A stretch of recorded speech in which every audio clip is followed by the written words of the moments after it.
রাষ্ট্র গঠন করার কারণটা কি? একসময় রাষ্ট্র ছিল না, পলিটিক্যাল সায়েন্সের ভাষায়, রাষ্ট্রবিজ্ঞানের ভাষায় একসময় রাষ্ট্র ছিল না। সমাজপতিরা, যারা সমাজের মধ্যে জালেম ছিল, এরা জনগণকে জুলুম করত, তাদের প্রতিশোধ গ্রহণ করার মতো ক্ষমতা তাদের ছিল না। ধরে নেন আজকে দুর্গাভাষা ইউনিয়নের বা বাজারের একটা বড় ব্যবসায়ীর নিরিবিলি, ধরে নেন এক হিন্দু সংখ্যালঘু বলতে চাই না, সে দেশের নাগরিক, ধরে নেন যেটা আমরা বলি আর কি পরিচয়ের জন্য, একজন হিন্দু বড় ব্যবসায়ীর যদি দোকান বা ব্যবসা প্রতিষ্ঠানকেও দখল করে, সে তো দুর্বল মানুষ, সে উদ্ধার করবে কীভাবে বলেন তো? সে তো পারতেছে না। এখন স্টেটের কাজটা কি, রাষ্ট্রের কাজটা কি? রাষ্ট্র কেন সৃষ্টি হয়েছিল? রাষ্ট্র বলে যে তোমার পক্ষে আমি আসি, তোমার দুর্বল ব্যক্তির পক্ষে আমি আসি, তোমার কোনো টেনশন নাই। অন্যায়ভাবে তোমার দোকান দখল করছে, আমি রাষ্ট্র শক্তি প্রয়োগ করে তোমার দোকান তোমার কাছে ফিরিয়ে দেব, এর নাম রাষ্ট্র। স্টেটের কাজটা কি? একজন দুর্বল মানুষের একজনের থাপ্পড় দিছে এক গুন্ডা মাস্তান, তার প্রতিশোধ নেওয়ার ক্ষমতা ওই ব্যক্তির নাই। রাষ্ট্র কি বলে? তোমার কোনো টেনশন নাই, ওর জব আমি দেব। একজন ব্যক্তি ক্ষুধার্ত, সে কামাই করতে পারে না, রাষ্ট্রের কাজটা কি? রাষ্ট্র বলে তুমি কামাই করতে পারো না, তোমার ক্ষুধা নিবারণের দায়িত্ব আমার, তোমার ক্ষুধা নিবারণ আমি করব। একজন ব্যক্তি বস্ত্রহীন, সে জামা ক্রয় করবে, পোশাক ক্রয় করবে, সেই শক্তি তার মধ্যে নাই। রাষ্ট্র কি বলে? তোমার কোনো টেনশন নাই, তোমার পোশাকের ব্যবস্থা আমি করব। এক ব্যক্তি রোগাক্রান্ত, চিকিৎসার পয়সা তার মধ্যে নাই, রাষ্ট্র কি বলে? তোমার কোনো টেনশন নাই, চিকিৎসার ব্যবস্থা আমি করব। রাষ্ট্র কি বলে? তুমি দরজা খোলা রেখে ঘুমাবা, এই যে আমার নিরাপত্তা বাহিনী পুলিশরা তোমার নিরাপত্তার দায়িত্ব প্রদান করবে, তোমার কোনো টেনশন নেই। রাষ্ট্র কী জিনিস? আজকে এখানে এসছি, গাড়ি চালানো যায় না, রাস্তা ভাঙ্গা, রাষ্ট্র কি বলে? তুমি ভালো মতো যেন চলতে পারো, আমি রাস্তা নির্মাণ করে দেবো, সেই দায়িত্ব আমার, তোমার কোনো টেনশন নাই। আসলে রাষ্ট্র সম্পর্কে আমরা বুঝেই না। বড় সমস্যা, আমাদের দেশের 98% রাজনীতি করে, রাজনীতি সম্পর্কেই বুঝে না। এমনকি আপনি দেখবেন বিএনপি যারা করে, বিএনপি শব্দের অর্থ তারা জানে না, বিএনপির ম্যানিফেস্টো কি, নীতিমালা কি জানে না, আসলেও জানে না।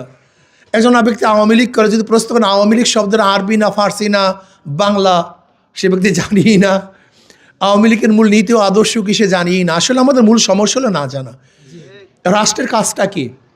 যেমন তোমার সন্তান মেধাবী, কিন্তু অর্থের অভাবে উচ্চশিক্ষা শিক্ষিত হতে পারছে না, রাষ্ট্র কি বলে? তোমার মেধাবী ছাত্রকে, তোমার সন্তানকে উচ্চশিক্ষায় শিক্ষিত করার দায়িত্ব আমার, তোমার কোনো টেনশন নাই। কি বলে? ঠিক না? এর নাম রাষ্ট্র। রাষ্ট্র কি বলে? তুমি মিথ্যা মামলায় পড়েছ, আমি অ্যাটর্নি জেনারেল, আমি রাষ্ট্র। অ্যাটর্নি জেনারেলের কাজটা কি? সে তো দুর্বল মানুষের, রাষ্ট্রের পক্ষে না ভাই। তার কাজটা হলো তোমার উকিল দেওয়ার মতো পয়সা নাই, আমি রাষ্ট্র, আমি নিজে উকিল দিয়ে তোমাকে কেস থেকে খালাস করার দায়িত্ব গ্রহণ করলাম। তুমি গৃহহীন, তোমার ঘর নাই, তোমাকে ঘরের ব্যবস্থা আমি করো, এইটার নাম রাষ্ট্র না ভাই? কি আমি যে কথা বলছি এইটা তো রাষ্ট্রের দায়িত্ব, এটা কি কথা ঠিক না? কিন্তু আমরা কি করি, যারা রাষ্ট্র পরিচালনার দায়িত্ব নেই, এরা জনগণের সেবক হই না, বরং ভক্ষক হই। রক্ষক না হয়ে ভক্ষক হই, উল্টায় গেছে। যেখানে রাষ্ট্রের কাজটা ছিল জুলুম মুক্ত একটা সমাজকে উপহার দেওয়া, সেখানে এখন রাষ্ট্রের কাজটা কি? যে তুমি ক্ষমতায় নাই, কেউ ঘুমাতে পারে না। এই যে দেখেন আওয়ামী লীগের হাজারো মানুষ আছে যারা আসলে দুর্নীতির সাথে জড়িত ছিল না, এরকম কি আওয়ামী লীগের মধ্যে কেউ নাই? হ্যাঁ, ভদ্রলোক কি একজনও নাই? কিন্তু আওয়ামী লীগ করার কারণে কেউ ঘুমাতে পারে না।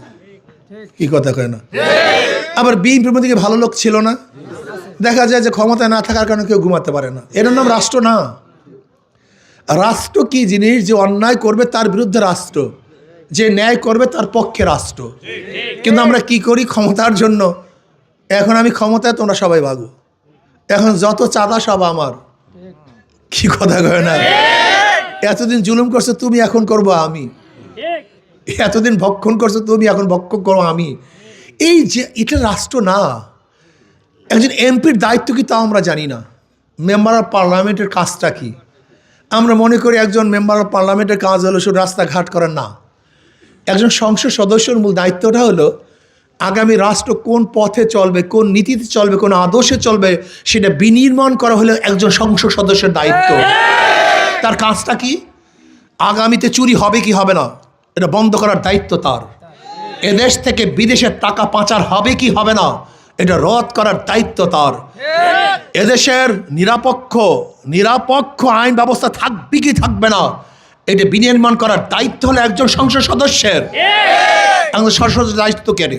গোটা বাংলাদেশের গোটা নাগরিকের অধিকারকে কিভাবে ফিরিয়ে দেওয়া যায় এটা তার দায়িত্ব। আমরা জানি না, আমরা সংসদে কাদেরকে পাঠাই? বোবা, খালি হাত তোলা পার্টি, হ্যাঁ না, জীবনেও কথা বলতে পারে না। এদেরকে আমরা পাঠাই কি? হায়ের পক্ষে হাত তুলছি আর নায়ের পক্ষে।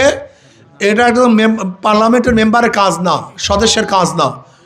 যদি মনে করেন আমি একজন বোবা, আমাকে সংসদে পাঠিয়ে লাভটা কি? আমি কি হাত তোলা পার্টি? তাহলে হাত তুলবো? তাহলে আমাকে পাঠিয়ে লাভটা কি? বোবা পাঠায় সেখানে লাভটা কি? যদি মনে করেন সংসদ গেলে আমি বোবা হব, আমাকে পাঠিয়ে কোনো লাভ নেই। আমি কেন যেতে চাই? সংসদে যাওয়ার জন্য এখানে আসছি। কেন? এমপি হওয়ার জন্য না। 2-1 ডজন এমপির যে শ্রদ্ধা সম্মান আল্লাহ পাক তার চেয়ে কম দেয় বেশি দিছে, আলহামদুলিল্লাহ। থাকার জন্য, খাওয়ার জন্য যতটুকু অর্থের প্রয়োজন আল্লাহ তার চেয়ে কম দেয় ভালোই দিছে, ভরপুর দিয়েছেন। তা বলতে পারেন হুজুর তাহলে আসছেন কেন? আমি এখানে সম্মান পাওয়ার জন্য আসি না, অর্থ কামাই করার জন্য আসি না। এখানে আসছি কেন এটা বুঝতে হবে।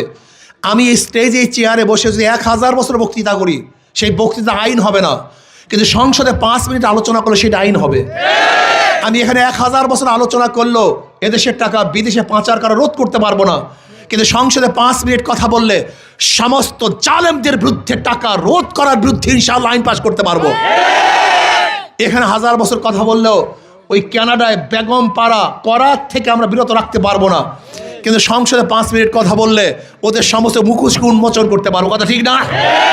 এখানে 1000 বছর কথা বললেও গরিবদের অধিকারকে ফিরিয়ে দিতে পারবো না, কিন্তু সংসদে 5 মিনিট কথা বললে কথা কয় না। এই চেয়ার আর সংসদের চেয়ার এক চেয়ার না। এই স্টেজ আর সংসদের স্টেজ এক স্টেজ না, বহুত পার্থক্য। এই জন্য আমরা চাই এই দেশটাকে জুলুম মুক্ত দেশ করতে। মুসলমান, হিন্দু, বৌদ্ধ, খ্রিস্টান প্রত্যেকের অধিকারকে ফিরিয়ে দেওয়ার জন্য চাই। ধরে নেন আমি যদি নির্বাচিত হই, আপনাদের ধারণা কি আমি কোনো হিন্দুর টাকা মেরে খাবো? কোন হিন্দু মেয়ের ইফটিজিং করব, ধর্ষণ করব, সিলোথানি করব? তার মানে আমি নির্বাচিত হলে সমস্ত হিন্দু মেয়েরা আমার কাছে নিরাপদ। যদি আমি নির্বাচিত হই কোনো হিন্দু ব্যক্তির দোকানদার ব্যবসার মধ্যে ভাগ বসাবো, চাঁদা তুলবো, তার মানে আমার কাছে সমস্ত হিন্দুদের ব্যবসা প্রতিষ্ঠান নিরাপদ। আমার কাছে সমস্ত হিন্দুদের ধর্মীয় প্রতিষ্ঠানগুলি নিরাপদ। তার মানে আমি নির্বাচিত হলে জুলুম থাকবে না, অত্যাচার হবে না, অবিচার হবে না, সাম্য, মানবিক মর্যাদা, সামাজিক ন্যায় বিচার প্রতিষ্ঠিত হবে। প্রত্যেকটা মানুষের অধিকারকে ফিরিয়ে দেব। আমি বিশ্বাস করি আল্লাহ যদি আমাকে কবুল করেন, কমপক্ষে আমার কনস্টিটিউশনের মধ্যে কেউ মিথ্যা মামলায় হয়রান হবে এটা হতে দেব না ইনশাআল্লাহ। এটা হতে পারবে না, বিশ্বাস করেন এটা হতে পারবে না। কোনো মায়ের বুক খালি হবে না, কোন স্ত্রী বিধবা হবে না ইনশাআল্লাহ, কোনো বাচ্চা এতিম হবে না ইনশাআল্লাহ। আমি চেষ্টা করব সাম্য, মানবিক মর্যাদা, সামাজিক ন্যায় বিচার প্রতিষ্ঠা করতে। যুবকদেরকে কর্মসংস্থান কিভাবে করা যায় সেই ব্যবস্থার জন্য চেষ্টা করব। আমার মা বোনদের ইজ্জত আবরুকে রক্ষা করার জন্য চেষ্টা করব।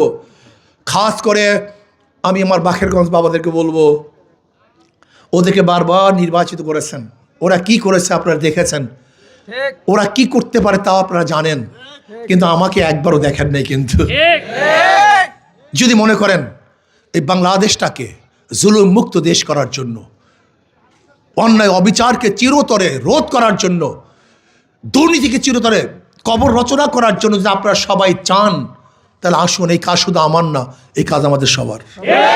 এই দায়িত্ব আমার না, এই দায়িত্ব আমাদের সবার। মুসলমান, হিন্দু, বৌদ্ধ, খ্রিস্টান, মুরব্বী, যুবক, পুরুষ, মহিলা সবার দায়িত্ব। এই কাজ শুধু আমার না, এই কাজ আমাদের সবার। এটা আমার দায়িত্ব না। এই দেশকে বিনির্মাণ করার দায়িত্ব শুধু আমার না, এই দায়িত্ব আমাদের সবার। কাজে যদি আমার কথার আস্থা থাকে, যে আমি গরিবদের টাকা মারবো না, জুলুম করবো না, অত্যাচার করবো, চাঁদাবাজি করবো না, যদি আমার কথার আস্থা থাকে, আমি অনুরোধ করব একটা বার চেষ্টা করুন, একটা বার ঝাঁপিয়ে পড়ুন। ইনশাআল্লাহ যদি আমার পক্ষে, হাত পাকার পক্ষে আপনারা নামেন, আপনাদের মুখে কালি লেপন হবে না, ইনশাআল্লাহ লজ্জিত হবেন না যে আহা করলাম কি হইল, হবে না। আপনাদের হাসি আরো বাড়বে, সুখ শান্তি আরো বাড়বে, আনন্দ খুশি আরো বাড়তে থাকবে, কমবে না ইনশাআল্লাহ। গরিবরা বুঝেই না আমরা ওদের আপন, সবচেয়ে ওরা বুঝতেই চায় না। সবচেয়ে বড় সমস্যা এই, যাদের শরীরের মধ্যে হারামের রক্ত নাই, যার বাবার শরীরের মধ্যে হারামের রক্ত নাই, যার দাদার শরীরের মধ্যে হারামের রক্ত নাই, তারাই পারে হারাম মুক্ত, সন্ত্রাস মুক্ত, দুর্নীতি মুক্ত দেশ করতে, অন্য কেউ পারবে না, সম্ভব না। এর জন্য আসুন এই কাজটা আমাদের সবার আজকের থেকে সবার কাজ মনে করে, আর মাত্র কয়েকটা দিন, আগামী 12 তারিখ যুদ্ধ হবে, সেই যুদ্ধে ইনশাআল্লাহ আমাদেরকে বিজয় অর্জন করতে হবে। কি রাজি আছেন না আমার যুবক বাবারা? না রাগ টাগ করছেন আপনারা? ঘটনা কি বুঝলাম না কিছু। যদি রাজি থাকে 2 হাত তুলেন আলহামদুলিল্লাহ, নারায়ে তাকবীর, নারায়ে তাকবীর। আল্লাহ আমাকে এবং আমাদের সবাইকে কবুল করে নেন, আমিন। আল্লাহ।